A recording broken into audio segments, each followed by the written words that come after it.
다일공동체의 밥퍼 최일도 목사님의 아내 국퍼 김연수 사모님은 수녀 출신 시인으로 곱게 사시다가 최 목사님의 아주 뜨거운 구애를 받고 결혼하셨죠. 그 덕에 무지막지하게 고생도 했지만 그래도 행복하다고 고백하시면서 더 늦기 전에 사랑한다고 말하세요 외치시는 이야기를 한번 들어보겠습니다. 시어머니는 내가 수녀 출신인데다 5살이나 나이가 많다고 결혼을 완강히 반대하셨다. 함께 사는 동안 고부 갈등이 해결점을 찾지 못하자 남편의 방랑벽이 다시 돋았다. 남편은 청소년 시절부터 전국을 떠돌던 습성이 배어 있어 신혼 초에도 누군가와 밤을 지새우며 대화를 나누느라 집에 안 들어오는 날도 있었는데 그 방랑벽이 고부 갈등을 계기로 다시 나타난 것이다.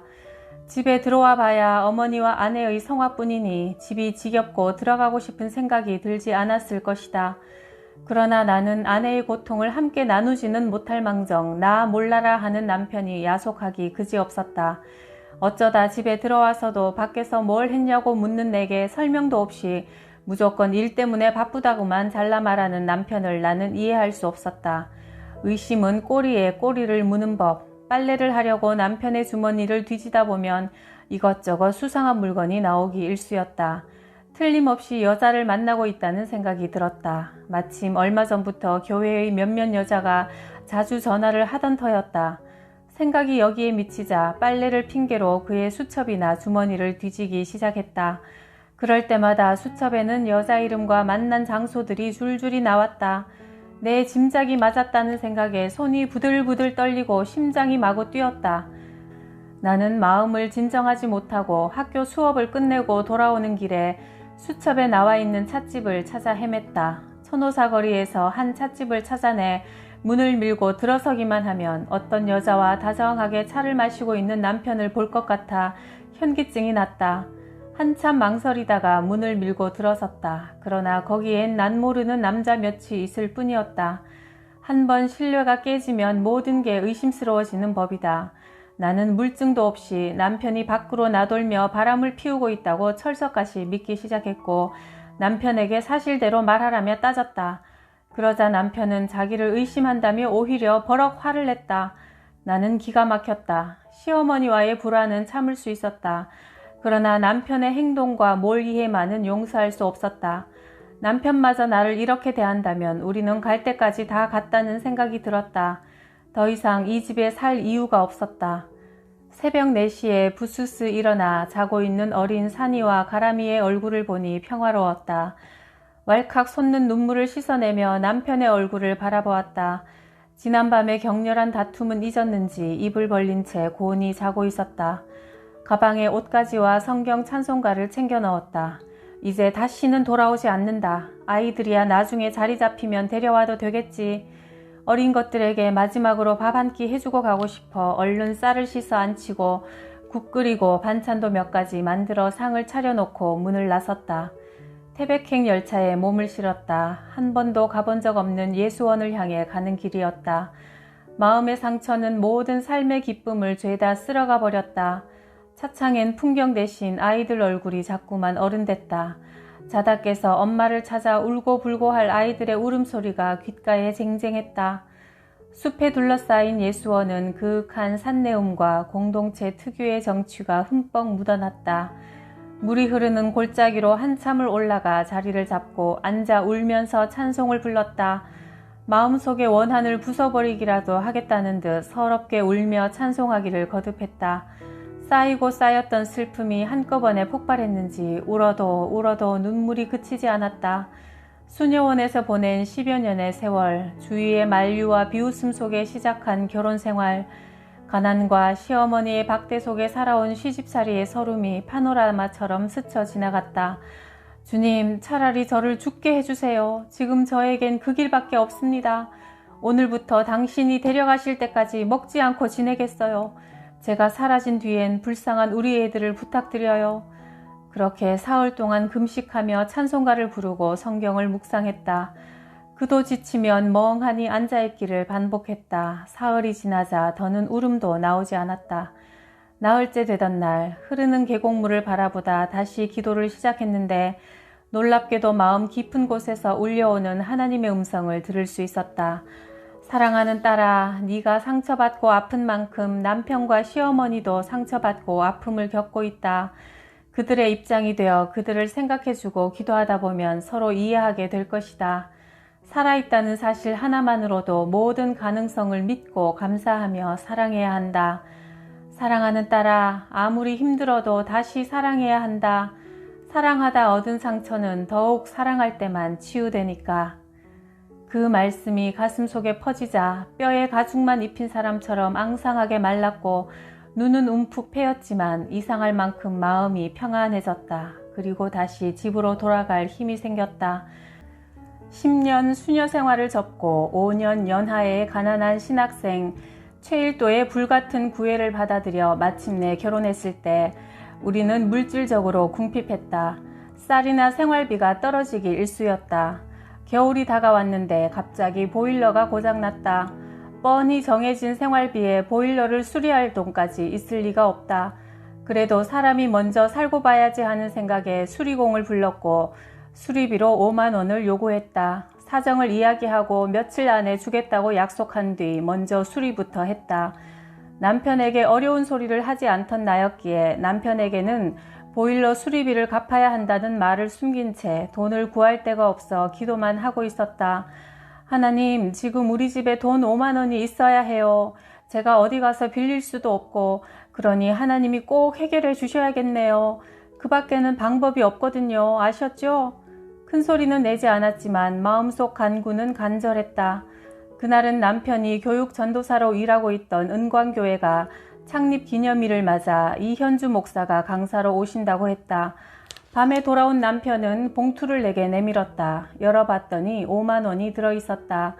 이 목사께서 가난한 살림일 텐데 더 보태지 못해 미안하다 하시며 당신의 사례비를 남편 주머니에 넣어주셨다고 했다. 이건 네 아내에게 주는 거니까 다른 곳에 쓰면 안 된다 라는 말까지 하심으로 배달사고마저 막아주신 것이다. 그렇게 목사님을 통해 하나님이 보내주신 돈으로 우리 가족은 그해 겨울을 따뜻하게 보낼 수 있었다. 둘째 가람이를 임신했을 때 왜 그렇게 떡이 먹고 싶은지 참다 남편에게 갑자기 떡이 먹고 싶다는 소리를 했지만 당시 남편은 임신한 아내를 위해 떡 한 덩이 사들고 올 돈조차 없었다. 결국 나는 하나님께 떡이 먹고 싶다고 호소했다. 그런데 신기하게도 사흘 후 교우 중 한 분이 떡 한 시루를 쪄서 집으로 들고 온 것이다. 어느 날은 정말로 쌀이 떨어진 적이 있었다. 남편에게는 또 비밀로 한 채 혼자 고민하고 있는데 친구에게서 전화가 와서 우리 집에 들러겠다더니 쌀을 한 마리나 가져왔다. 살림이 궁핍하다고 해서 여기저기 손 벌릴 성격도 처지도 아니었다. 누가 10년 수도 생활 접고 시집 가랬나? 이런 말이 나올까봐 아예 누구에게도 어려운 이야기를 하지 못했다. 당신은 남편이 학생이라 다시 내가 돈을 버는 방법이 최선이고 그러자면 수녀 때 일했던 국어교사로 교단에 서야 하는데 자리가 쉽게 나지 않았다. 그래서 둘째 가람이를 낳은 후 산후조리가 채 끝나기도 전에 하루빨리 학교에 나갈 수 있도록 해달라고 100일 아침 금식 기도를 시작했다. 하지만 당시 모든 중고등학교가 평준화 제도에 묶여 사립학교에서는 경력 있는 교사를 기피했다. 몇 군데 이력서를 넣어보았지만 취업이 되지 않았다. 그런데 뜻밖의 공립학교인 광장중학교에서 임시교사로 3년 동안 근무해달라고 연락이 왔다. 3년이면 남편이 대학원을 끝낼 수 있으니 나는 제발 더도 말고 3년만 교사 생활을 할 수 있도록 해달라고 기도했는데 기도대로 3년의 교사 생활이 실현되었으니 하나님은 참으로 귀 밝으신 분이었다. 20대 중반의 새파란 신학생 최일도가 처음으로 결혼하자는 말을 했을 때 수녀 신분상 결혼할 수 없다는 사실과 이미 내 나이가 30대에 들어섰다고 밝혔다. 내 말을 들은 그는 놀라지도 않고 저보다 5살이 많으시군요. 저와 비슷하거나 한두 살 아래일지도 모른다고 생각했는데요. 하지만 듣고 보니 오히려 저보다 나이가 많다는 사실이 다행스럽게 여겨집니다. 저는 웃자라서 그런지 어릴 때부터 나보다 더 나이 많은 여자들하고 말이 잘 통했거든요. 그러니 얼마나 좋은지 모르겠어요. 하고 천연덕스럽게 말을 이었다.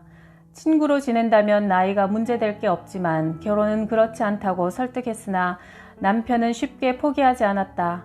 영국의 필립 공이 왕위를 포기하고 선택한 심프슨 여사는 연상에다 이혼녀였고, 비틀즈의 존 레넌의 부인 오노 요코도 종교개혁가인 마틴 루터의 부인 카타리나 스콧도 연상의 여인이었다며 하나님께서 맺어주시면 그 어떤 것도 문제가 안 된다고 힘주어 말했다. 그러나 결혼을 결정하고 나니 이번에는 주위 사람들이 한결같이 펄쩍 뛰며 말했다. 한 친구는 야, 5살이나 어린데다가 아직 공부도 다 끝나지 않은 학생이라며? 그 사람 공부 끝나기까지 뒷바라지하고 애 낳아봐. 너는 팍싹 늙고 남자는 봄에 꽃 피듯 활짝 피는 거야. 그러니 그때 너랑 남편하고 다니면 형수님 모시고 다닌다고 하지 않겠냐? 그러면 어떤 남자가 좋아하겠어? 얼른 속 차리고 그만둬라. 사람들은 내가 수녀원에서 10년씩이나 지내더니 세상 물정을 너무 모른다며 혀를 찼다. 성공한 젊은 남자를 세상 여자들이 가만 놔두는 줄 아냐? 더구나 늙은 마누라 데리고 사는 남자를 말이야. 얘가 세상을 몰라도 한참 모르네 정말. 하지만 나는 그 모든 말들을 문제 삼지 않기로 했다. 우리 사이에는 남녀의 관계만 있는 게 아니라 하나님이 계시기 때문이었다. 그 어떤 것도 문제되지 않는다는 확신 속에 우리는 결혼했다. 게다가 결혼 후부터 줄곧 남편 뒷바라지를 하느라 틈만 나면 아르바이트를 하는 나를 보고 동료 교사들도 은근히 걱정스럽다는 듯 말을 던졌다. 어쩌다가 고생을 사서 합니까? 남편이 아직 신학대에 재학 중이라니 목사님 되려면 좋기 10년은 걸릴 텐데 그때면 김 선생 나이가 40이 넘잖아요. 그러다 남편이 마침내 공부를 마치고 목사 안수를 받게 되자 나는 만감이 교차했다. 목사 안수를 며칠 앞두고 심각하게 남편을 붙잡고 물었다. 연상의 아내를 선택한 것에 대해 앞으로 후회하지 않을 자신이 있냐고. 만약 없다면 지금 끝내자고. 당신은 이제 옛날의 최일도가 아니잖아요. 아직 당신에게는 얼마든지 좋은 사람 만날 기회가 있어요. 혹시 그런 마음이 조금이라도 있거나 당신보다 나이 많은 내가 부담스럽다면 지금 말해요. 남편은 말도 안 되는 소리라며 이런지하에 내 말을 잘랐다. 하지만 남편은 이제 많은 사람의 존경을 받으며 살 텐데 나는 나이 많은 별 볼 일 없는 여자로 살게 되는 건 아닌가 하는 불안감을 떨칠 수 없었다. 이런 불안감은 시간이 지나면서 자연스럽게 사라졌다. 막상 살아보니 남편보다 나이가 많든 적든 그게 문제가 되지 않았다. 결혼 생활을 하는데 남편과 아내의 나이 차는 정말 아무것도 아니다. 나는 부부란 서로의 짐을 등에 지고 가는 관계라고 생각한다. 두 사람이 서로의 부족한 면을 보완해주며 살아가는 부부에게 나이는 단지 숫자에 불과하다. 주일마다 어린 두 아이를 데리고 청량리 예배당과 나눔의 집을 오가며 588 윤락촌 거리를 지나다녔는데 딸 가람이가 여기 있는 언니들 다 미스 코리아야? 모두 다 수영복 같은 옷을 입고 있네 해서 우리를 당황케 했다. 내가 고생하는 건 참을 수 있지만 아이들까지 이렇게 되는 건 도저히 참을 수 없었다. 588 윤락가만 아니면 당신 가자는 데는 어디든 갈게요. 복음 전하는 일이라면 아프리카도 좋고 남극도 상관없어요. 하지만 588만은 안 되겠어요. 어린아이들이 창녀촌을 제 집 드나들듯 다니는 게 말이 돼요? 하지만 남편은 강경했다. 남극도 북극도 오지도 다 괜찮다는 사람이 왜 청량리 588만은 안 된다는 겁니까? 그렇다면 이곳은 복음을 전파할 필요도 없는 땅이라는 겁니까? 정말 복음이 필요한 곳은 남극이나 북극이 아니라 지금 여기 588입니다. 내가 고집을 계속 피우자 남편은 나를 두고 편견이 가득한 여자라며 집을 나가버렸다. 이제는 더 생각할 것도 없었다. 이혼을 하기 위해 보따리를 싸기 시작했다. 전에도 심하게 다툰 날이면 을에 이불 호청부터 뜯어 빨고 온 집안 정리를 해야 직성이 풀리는 나였는데 그날 역시 이혼을 앞두고 빨래부터 시작했다.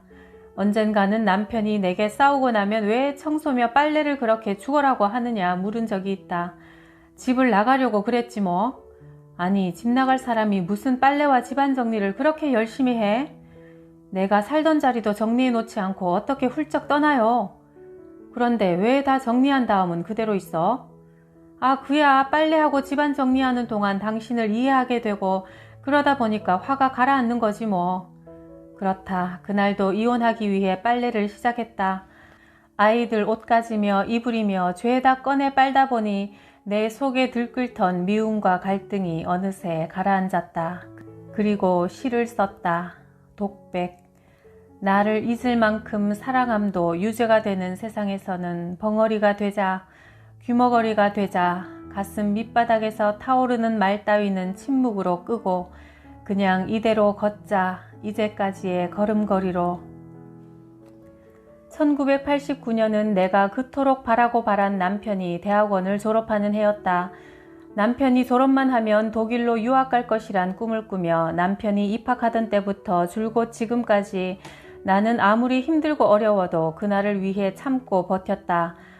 그런데 신학대학원 마지막 학기인 88년 늦가을부터 남편은 청량리역 광장에서 우연히 만난 할아버지와 행여자들에게 밥을 사드리는 일을 시작하고 있었다. 물론 처음엔 이 일이 남편의 생애를 뒤바꾸어 놓을 줄 남편 자신도 몰랐을 것이다. 그러나 뭐든 한번 시작하면 물불 가리지 않고 밀어붙이는 남편은 이미 그 사역에 깊이 발을 들여놓고 있었다. 문제는 나였다. 나는 남편이 그런 일을 하고 있을 줄 상상조차 못했다. 단지 그 무렵 남편의 씀씀이가 좀 달라져서 의심을 하고 있었다.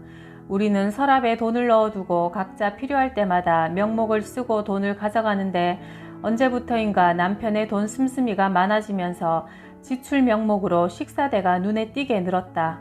당시 우리 집 살림은 곤궁했고 무엇보다 평소와 다른 남편의 행동이 매우 당황스러웠다. 뭐 나에게 말 못할 일이라도 있나요? 남편은 답이 없다. 숨기는 게 있긴 있나 보죠? 묵묵부답. 대체 누구하고 남모르게 식사를 하고 와선 이렇게 없는 살림을 거덜내요? 남편은 나의 이런 추궁에 침묵으로 일관하거나 대충 둘러대기 일쑤였다. 생활비를 벌기 위해 죽어라 일하는 나를 두고 다른 여자와 맛있는 것을 먹고 재미난 일을 하는 남편의 모습을 상상하다가 바람이 났다는 결론에 이르렀다. 날마다 남편의 수첩을 들여다보고 따지다가 안 되겠다 싶어 결국 남편을 따라 나섰다. 오늘도 만나러 갈 건가요? 어떤 여자기에 말을 못해요? 어떤 여잔지 얼굴이라도 봐야겠어요. 남편을 따라 버스를 타고 전농동의 한 아파트 앞에서 내렸다. 그런데 남편은 전농동 굴다리 쪽으로 걸어서 588 홍등가를 지나 청량리역 근처에 있는 설렁탕 집으로 쑥 들어가는 게 아닌가. 술 냄새가 풀풀 나는 노숙자 할아버지 8명이 남편이 들어가자 반겨 맞았다. 남편은 밥값을 치르고 할아버지들에게 다시 만날 날짜를 잡고 헤어졌다. 남편을 뒤따라 집으로 돌아오며 안도감은커녕 이 일을 앞으로 어쩌나 싶어 갈 때보다 마음이 더 무거웠다. 계속 할 건가요? 글쎄 누군가는 해야 될 일 아닌가? 나라도 말이야. 왜 집으로 모시고 와서 함께 살지 그래요? 참 기가 막혀서. 가난구제는 나라님도 못한다는 속담 몰라요? 당신은 두 발이 몽땅 공중에 둥둥 떠있는 사람이라고요. 못 말리는 이상주의자고 몽상가예요. 소영웅주의에 빠진 사람이라고요. 자기 자식들은 먹을 것도 없어 고생하는데 생판 얼굴도 모르는 행여자 할아버지들의 밥값까지 책임지다니. 나는 내가 오랫동안 계획한 미래가 산산이 부서져 버릴지 모른다는 생각에 억울하고 화가 났다. 만약 남편이 전임 전도사로 부임한다면 최소한 집과 생활비가 해결될 수 있었다. 그리고 그때부터는 남편이 돈을 벌어올 테니 나는 돈 걱정에서 해방될 수 있을 터고 아이들은 내 손으로 제대로 키울 수 있다. 내가 하고 싶은 대로 우아하게 음악도 듣고 시집이나 책을 여유롭게 읽고 시 창작도 마음껏 할 수 있을 것이었다. 결혼하면서 수녀 생활을 10년 했듯이 남편을 위해서도 10년 고생하리라 굳게 마음먹고 남편이 학업을 마칠 때까지만 헌신하면 장밋빛 길이 열릴 거라는 사실을 추호도 의심치 않았다. 그런데 이 고생이 여기가 끝이 아닌 거였다. 그때의 좌절감과 허탈감은 이루 말할 수가 없었다. 내가 미친 듯이 일을 해대자 남편은 사람들에게 나를 소개할 때마다 약간 가시돋친 소리로 이렇게 말하곤 했다. 우리 바깥 사람이에요. 탈무드에는 사람의 마음을 가장 상하게 하는 것은 고민도 불화도 아니요 빈 지갑이라는 이야기도 나온다지만 남편은 이런 사정과는 무관한 남자였다. 모두들 남편을 보고 인물 좋고 말씀이 좋다고 했지만 그때만큼 남편이 꼴도 보기 싫은 적은 없었다. 다일 공동체 일을 하면서 남편은 얼마나 라면을 많이 먹었는지 하루 종일 라면만 먹어 밥 생각이 간절할 때면 집에 전화를 하곤 했다. 여보, 라면 먹고 몸살 났어. 당신이 집에서 해주는 밥이 먹고 싶어. 남편의 말에 화가 난 나는 밥만 그리워요? 나하고 애들은 안 그립고요? 하며 불편한 심기를 드러내곤 했다. 남편은 일주일이나 열흘에 한 번씩 집에 들어와서는 애들하고 신나게 놀아주곤 했다. 이불 위에서 씨름하고 베개를 집어던지고 그날도 모처럼 집에 들어온 남편을 위해 밥상을 차렸는데 오랜만에 밥을 보면 밥이 춤추는 게 보이고 밥이 웃는 게 보인다며 입버릇처럼 말하던 남편이 몇 번 숟가락을 입에 밀어넣다가 이내 화장실로 뛰어들어갔다. 남편이 화장실에서 계속 구토를 하자 처음엔 속이 안 좋은가 보다 했다. 하지만 그게 아니었다. 그날 남편이 토해낸 것은 속 울음이었다. 사람들에게는 라면을 끓여주고 집에 와서 혼자 밥 먹는 게 미안하고 송구스러워 우는 거였다. 청량리 한복판으로 그들과 함께 낮은 곳으로 내려가 함께 먹고 함께 뒹굴어도 결코 그들과 똑같을 수 없는 자신을 보면서 그는 자책했으리라. 없는 이들에겐 라면을 끓여주고 집에 와서는 아내의 정성스러운 밥상을 대하는 자신 때문에 괴로웠으리라. 당신 왜 그러는지 다 알아요. 없는 사람들 생각나서 그러는 거죠? 그렇게 밥 한 끼도 편히 못 먹고 청승을 떨려면 그 일 당장 그만둬요. 그런다고 누가 밥을 줘요. 우리 애들 공부를 시켜줘요. 정말 이제 더는 못 참겠다고요. 나는 속이 뒤집히다 못해 꺽꺽 울음이 터져나왔다. 한참을 울다가 얼굴도 들지 못한 채 긴 한숨만 푹푹 내쉬는 그에게 말을 건넸다. 죽어도 그만두지 못하겠다면 얼른 이 밥 먹고 다시 기운내서 그 사람들에게 따뜻한 밥을 먹이세요. 나는 남편에게 예금 통장 하나를 내밀었다. 이걸 가지고 밥을 해서 당신 소원대로 그 사람들에게 밥을 실컷 먹이세요. 이게 뭔데? 지금 우리 집에 남아있는 현금 전부예요. 가져가요.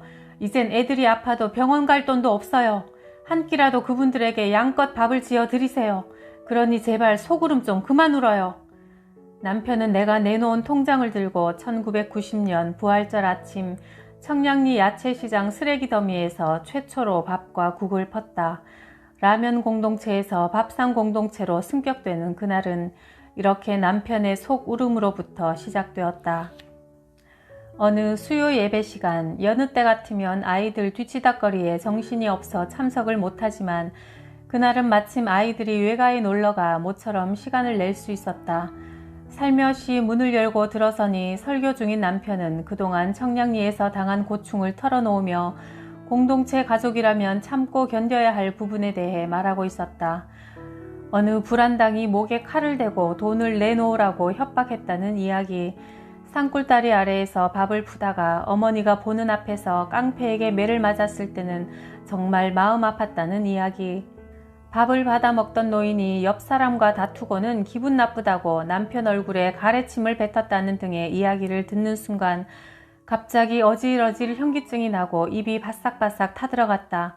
한마디도 듣고 싶지 않은 이야기였다. 그날 밤 쓰라린 가슴을 다스리자니 잠도 잘 오지 않고 은근히 부하가 났다. 그렇게 온갖 험한 꼴을 다 당하려고 그 고생을 해요? 그가 하는 일을 말리고 싶었지만 끝내 무이탁 노인들과 불황자들의 밥 시중을 들러 청량리로 가는 그의 발길을 돌릴 수는 없었다. 지치고 힘들어하는 그를 보며 그저 가슴만 태웠다. 어느덧 남편의 얼굴은 젊고 잘생긴 신학생의 얼굴이 아니라 까만 기미가 덮인 채 무거운 짐을 지고 터벅터벅 걸어가는 지친 아버지의 모습이었다. 남편은 말하자면 다일 공동체라는 대가족을 부양하는 가장이다. 바퍼 사역을 할 때도 무료 천사병원 건립을 준비할 때도 동네 주민들에게서 별별 욕을 다 들었다. 툭하면 팔솜에 걷어붙이고 쌍욕부터 하는 여인들의 터무니없는 비난을 들어야 하고 밥상 공동체의 노인에게 멱살을 잡혀 끌려다닌 적도 한두 번이 아니었다. 그래도 남편은 단 한 번도 이래서 힘들고 저래서 고생한다고 푸념하지 않았다. 그저 힘든 일을 묵묵히 감당해 나갈 뿐이었다. 탈무드에 결혼한 남자는 당나귀다. 가정이라는 무거운 짐을 지고 터벅터벅 걸어가는 당나귀다 라는 말이 나온다. 그러나 살아볼수록 그 짐은 부부가 같이 지고 살아야 한다는 생각이 든다. 남편의 설교를 들으며 처음으로 그의 짐을 나누고 싶은 마음이 간절해졌다. 신혼 초의 아내는 아침마다 커피를 향기롭게 끓여서 내 머리맡에 놓아두곤 했다. 향기에 끌려 눈을 뜨면 아내는 복음성가나 세미 클래식을 틀었다. 시끄러운 자명종 소리나 빨리 일어나라는 잔소리 대신 커피의 진한 향기로 좋은 음악으로 내 아침을 깨웠다. 아내는 그런 사람이었다. 그런데 살다 보니 아내보다 내가 먼저 일어나는 일이 늘었다. 얼마나 피곤한지 어떤 때는 입을 해 벌리고 자는 아내의 모습을 보면 저 사람이 커피향으로 나를 깨우던 로즈 수녀가 맞나 하는 생각이 들기도 한다. 남들이 아내를 두고 한 송이 프리지어 같다고 하는 말이 아내가 얼마나 변했는지 모르고 하는 소리라며 혼자 중얼거리기도 한다. 어느 날 아내가 아주 인상 깊은 액자를 하나 발견했다며 내게 건넸는데 이런 글이 적혀 있었다. 사람은 그가 사랑하는 사람을 닮는다. 사실 나는 아내의 전폭적인 믿음과 지지를 바탕으로 살고 있다. 수녀 생활 10년을 접고 내게로 와준 사람, 보잘것없는 나를 위해 20년 이상 자신을 비우고 헌신한 사람, 그리고 가정을 염려하지 않고 내게 주어진 소명을 신명다해 감당할 수 있도록 평생 믿어주고 지지해 주었다. 내가 신학대학으로 청량리로 여기저기 떠도는 동안 아내는 교사뿐 아니라 교정 아르바이트, 외판원, 과외교사, 독서 지도사까지 할 수 있는 모든 일을 다 했다. 아내의 믿음을 등에 업고 나는 많은 일을 해낼 수 있었다. 아내에게 나를 어떻게 믿을 수 있었느냐고 물은 적이 있다. 자신을 아끼는 사람은 스스로를 방치하지 않아요. 꿈이 있고 희망이 있는 사람은 더욱 그렇죠. 당신은 자신을 함부로 여길 사람이 아니에요. 그래서 나는 당신을 의심하지 않아요. 나에 대한 아내의 전폭적인 믿음은 내게 방향을 잃지 않도록 길을 밝혀주는 등대가 되어주었다. 아내는 나를 위해 빛이 되어준 것이 하나님이 자신에게 준 소명이라 여긴다. 이런 아내가 나와 함께 이 길을 가주지 않았다면 오늘날의 다일 공동체와 최일도가 존재할 수 있을까? 가끔 우리 부부를 보고 목숨 바쳐 한 그 옛날 사랑이 아직도 여전한가요? 하고 궁금하다는 얼굴로 묻는 사람들이 있다. 나는 이렇게 대답한다. 사랑 역시 변하고 말더라고. 그래서 나는 옛날과는 비교할 수 없을 정도로 점점 더 아내를 사랑한다고. 우리 사랑은 더욱 깊어지고 넓어지고 원숙해졌다고. 그리하여 내가 아내를 처음 만났을 때는 환상 속의 로즈 수녀를 사랑했을지 모르지만 이제는 현실 세계의 김현수를 진실로 사랑하게 되었노라고. 나는 아내를 만남으로 인해 사람다운 사람으로 다시 태어났다. 아버지로서 세 자녀를 사랑하는 가장 좋은 길은 아이들의 어머니인 내 아내를 더욱 사랑할 일이다. 더 늦기 전에 사랑한다고 말하세요.